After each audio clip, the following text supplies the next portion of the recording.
വയനാട് വാഗേരിയിൽ വീണ്ടും കടുവ പശുക്കിടാവിനെ കടിച്ചുകൊന്നു. ഇന്ന് പുലർച്ചെയാണ് സംഭവം. വിവരങ്ങളുമായി ജിൻസ ചേരുന്നുണ്ട്. ജിൻസ, ഒരു വലിയ ആശങ്ക അകന്നിട്ട് കുറച്ച് ദിവസങ്ങളായുള്ളൂ. വീണ്ടും കടുവയുടെ ഒരു ആശങ്ക വയനാടിനെ അലട്ടുകയാണെന്നാണ് മനസ്സിലാക്കുന്നത്, അല്ലേ?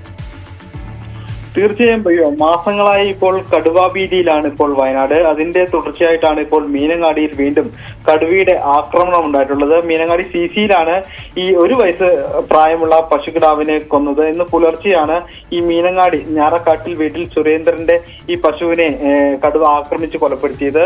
അതിനുശേഷം തന്നെ ഉടനെ വനംവകുപ്പിനെ വിവരം അറിയിക്കുകയും വനംവകുപ്പ് ഈ സ്ഥലത്ത് പരിശോധന നടത്തിയിരുന്നു.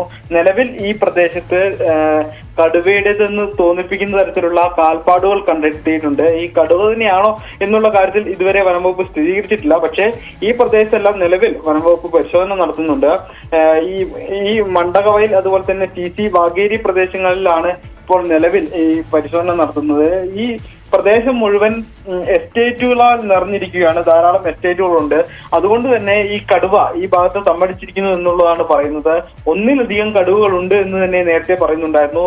നേരത്തെ എല്ലാം കഴിഞ്ഞ 1.5 വർഷം മുന്നേ ഈ പ്രദേശത്ത് തന്നെ കടുവയുടെ ആക്രമണത്തിൽ നിരവധി വളർത്തുമൃഗങ്ങൾ കൊല്ലപ്പെട്ടിരുന്നു. അതിനിടയിൽ ഈ റോഡ് ഉപരോധിക്കുന്ന അടക്കമുള്ള കാര്യങ്ങളിലേക്ക് നാട്ടുകാർ കടന്നിരുന്നു. എന്നാലും ഇപ്പോൾ വീണ്ടും കടുവയുടെ ആക്രമണം ഉണ്ടായതോടെ ആളുകളെല്ലാം തന്നെ വലിയ ഭീതിയിലാണ്. ഈ കടുവയെ എത്രയും പെട്ടെന്ന് പിടികൂടണമെന്നുള്ള ആവശ്യവും ശക്തമാവുകയാണ്. ഭവ്യ, ശരി. ജിൻസാണ് വയനാട്ടിൽ നിന്നും വിവരങ്ങൾ